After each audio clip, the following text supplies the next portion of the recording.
আপনি কি জানেন একজন বাঙালি মানুষ কেবল একটি ক্ষুদ্র ঋণের ধারণা দিয়ে বিশ্ব জয় করেছেন? আপনারা বুঝতেই পারছেন আমি কার কথা বলছি। তিনি হচ্ছেন ডক্টর মোহাম্মদ ইউনূস। যে ব্যক্তিটি একাধারে নোবেল শান্তি পুরস্কার জয়ী, অর্থনীতিবিদ এবং গ্রামীণ ব্যাংকের প্রতিষ্ঠাতা। ডক্টর ইউনূসের জন্ম 1940 সালের 28শে জুন চট্টগ্রামের এক সাধারণ মুসলিম পরিবারে। ছাত্রজীবনে তিনি ছিলেন তুখোড় মেধাবী। চট্টগ্রাম কলেজ ও ঢাকা বিশ্ববিদ্যালয়ে পড়াশোনা শেষে তিনি বৃত্তি নিয়ে আমেরিকা যান। ভ্যান্ডারবিল্ট ইউনিভার্সিটি থেকে অর্থনীতিতে তিনি পিএইচডি ডিগ্রি অর্জন করেন।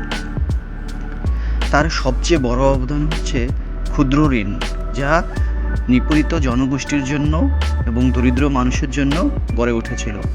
1976 সালে বাংলাদেশে এক ভয়াবহ দারিদ্র্য পরিস্থিতির মধ্যে দিয়ে যাচ্ছিল।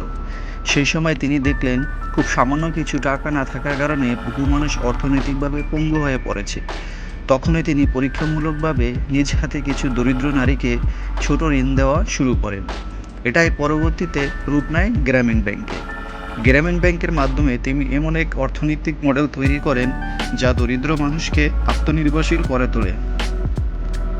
2006 সালে ডক্টর মোহাম্মদ ইউনূস এবং গ্রামীণ ব্যাংক যৌথভাবে নোবেল শান্তি পুরস্কার লাভ করেন।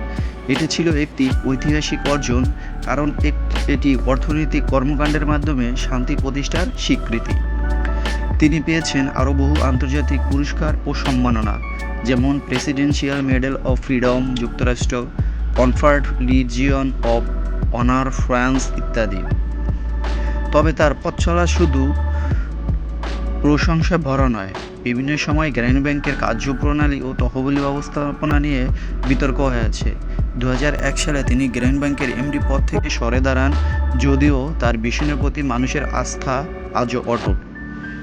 ডক্টর মোহাম্মদ ইউনূস প্রমাণ করেছেন, উন্নয়ন শুধু সরকারি বা বড় কর্পোরেট প্রতিষ্ঠানই আনতে পারে না। একজন মানুষ, একটি ছোট উদ্যোগও হতে পারে বিশ্বকে বদলে দিতে।